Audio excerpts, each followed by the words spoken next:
Hello and welcome to my channel. If you are here for the first time, welcome. And if you are a subscriber, welcome back to the channel. In this video, I will be talking about Simplicity Pattern 9846, which is a 1960s vintage authentic dress reproduction pattern and is also a jiffy pattern, which means it's easy to cut and sew. The style is a sheath dress and it comes with the options of with or without sleeves and a simple neckline or an added tied collar. The suggested fabrics include cotton, brocade, silk, double knits, jersey, and pretty much any other type of fabric you choose. The notions only call for a 22-inch zipper and optional bias seam binding. But while completing the dress, I noted that they also call for a hook and eye for the dress that was not indicated on the back of the package. The package gives the sizing of the pattern both in terms of the size of your body measurements and the finished garment measurements. I will talk more about why these measurements are important and why I think I should have used the finished garment measurements instead of my individual measurements to size the dress. Inside the package, the instructions included are the original instructions from the 1960s pattern. It includes a guide to sewing, guide to using the pattern, key terms, and definitions. I liked how this pattern gives some suggestions for completing the dress, like pressing the seams along the way and information on how to read pattern markings. This pattern is beginner friendly in that way. They give the pattern layout and instructions on how to make each view of the dress. The instruction sheet was laid out very well, and the instructions seem to be very understandable. They also included a supplemental pattern layout, which included different widths of the fabric that you might have and how to lay out the pattern pieces to optimize the use of your fabric. I'm guessing this was not included in the original vintage pattern and may account for more modern fabric widths. This supplemental page also includes sewing tips as well. Moving on to the process of making the dress. I chose size 14 based on my body measurements and not based on the finished garment measurements. I made this dress without any alteration to the size 14 pattern pieces. At the end, you'll see the finished dress and ways in which I think the dress doesn't fit and how I would like to see it fit better. Anyway, I cut out my pattern pieces and laid them out on the fabric. I chose a cotton fabric for this project because originally I thought that this would be a mock-up for a future dress I wanted to make with a better fabric. So I'm using this fabric that I got from a thrift store, which is multicolored with animal prints elements to it. It originally looked like pretty cool fabric hanging on the rack when I saw it, but as you can see at the end of the video, it doesn't give the best effect for this dress. Moving on, I followed the directions on the procedure on how to put the dress together. This dress features several darts in the front and back pieces, which are supposed to be used for shaping the dress, I think to make it more flattering. However, the end result showed that the darts didn't really do much in terms of shaping in my opinion. Anyway, there were 4 darts in the front piece, 2 on each side on the left and right sides of the dress. Then on the back piece, there were also 4 darts, 2 darts toward the center back of the dress to shape the back, and 2 small darts at the shoulder seam of the back piece. To create the darts, I used thread to transfer the outline of the dart from the pattern piece to the fabric. Then I used a piece of soap to trace the dart onto the fabric from the thread points. I folded along the lines and the marks in order to sew the darts into the fabric. That part went pretty well. Once the darts were sewn into the fabric, then you put the front and back pieces together at the shoulder seams. After that, you start to make the neck facings, which I then pinned to the neck area of the dress.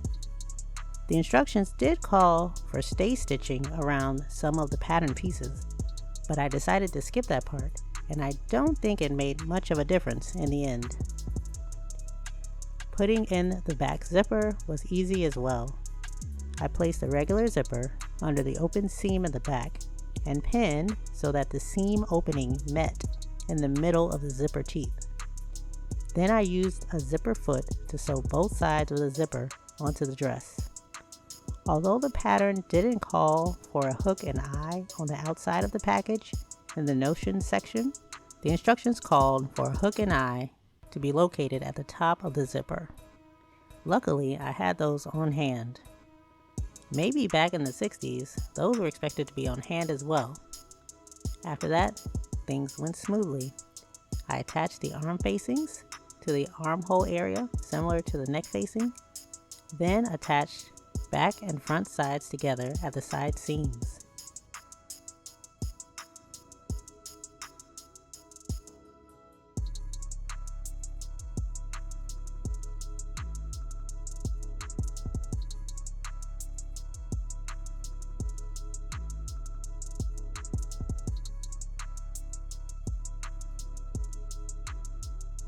The instructions for the hem weren't that clear. It mentioned bias hem tape, which I didn't have, and so I didn't do it like it said in the instructions.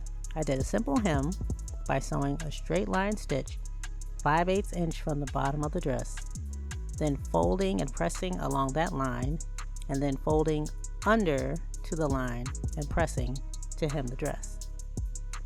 After that, the dress was done. I think the instructions for the most part were clear. I didn't face any hard challenges this time, and the construction of the dress looked pretty good to me.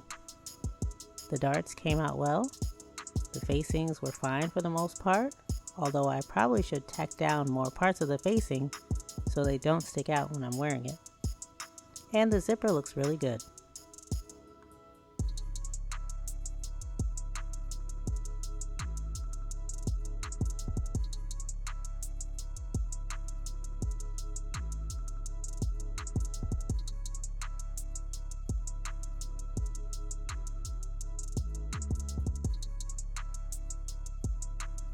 Finally, this is the result of the dress as I am trying it on.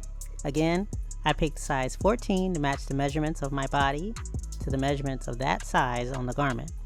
As you can see, the dress is pretty shapeless on my body. The darts didn't seem to do much in terms of shaping the dress to fit my body. There is a lot of extra room in the bust area and in the back area where the darts were placed. I think the darts were a little too shallow to do much of anything to the dress shape. When I'm looking at the illustration of the dress on the front of the package, the dress is a little more fitted towards the person, even though you can tell it's not supposed to be really fitted, but it is a little looser, but still it shows a little bit of a shape. So I'm thinking that I would need to choose a dress size smaller than what matches my physical measurements, and a size that more matches the finished garment measurements to my body if I wanted a dress that fit more towards my body shape. The pattern also has the option to make a belt, which probably would help with the shape in the waist, but not the bust. I also don't think this fabric pattern matches this particular pattern because at the end of the day, it's giving very much Fred Flintstone and Barney Rubble, and I feel like I'm living in the Stone Age in this dress. It's just so very boxy, and the shoulders are really wide for me, and I just feel like I should be working at the quarry in this dress. So at the end of the day, I don't think I would make this again, except if I were to try a smaller size just to see if that would help with the shape. And if I do try the smaller size, I would try it first with some cheap fabric. I would probably need to go to the thrift store again to get some cheap fabric to try because I don't want to waste good fabric on this pattern if I know I might not like the shape even in the smaller size. I also think a fabric with more drape would be better for this pattern to help it lay against the body. So thanks for watching this video.